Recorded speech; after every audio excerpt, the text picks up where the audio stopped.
তো আসসালামু আলাইকুম স্যার, কেমন আছে? আশা করি অনেক ভালো আছে। আলহামদুলিল্লাহ আমিও অনেক ভালো আছি। তো আজও একটা চলে আসলাম নতুন ব্লগ নিয়ে, ঠিক আছে। আর এই সাইডে আমরা কাজ করেছিলাম যখন কেএলআর কন্টিনিউ বর্ষা ছিল, তখনই কাজ করতে করতে বন্ধ করে দিলাম, ঠিক আছে, পানির চাপে।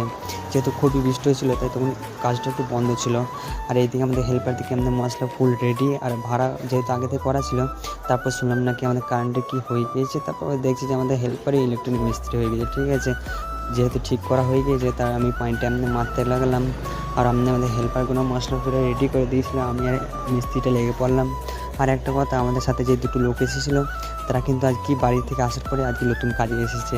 আর যে মিস্ত্রিটা ছিল আগে ধাপে কিন্তু সে সিনিয়র হেল্পার ছিল, ঠিক আছে। এইখানে তাকে মিস্ত্রি উঠিয়ে দিয়েছে, তাই সেই মিস্ত্রি করছে। আমি বললাম, ভাই তুই দেয়ালটা কর, আমি স্কোয়ার কাটিংটা করি। তারপর হাতে লেগে যাওয়ার পর দেয়ালটাও করলাম আমি আরও মিলে, যেহেতু ভাত খাওয়ার টাইম হয়ে গিয়েছিলো। তারপর দেখি হাতে অনেক টাইম, ঠিক আছে। তারপর বললাম ওই দেয়ালটা ধরি।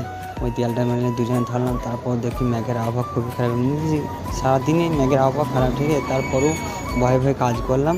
প্রায় আমাদের কাজটা শেষ। আর একটা কথা, এমনি আমাদের কোচিকোট কেলা কোচিকোটে আমাদের এমনি কিন্তু বাংলা মিটিং সব নিচেই ডেটু করে, ঠিক আছে।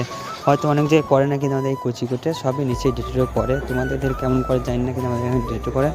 আর ফাইনাল লুক এটা দেখো কেমন হয়েছে।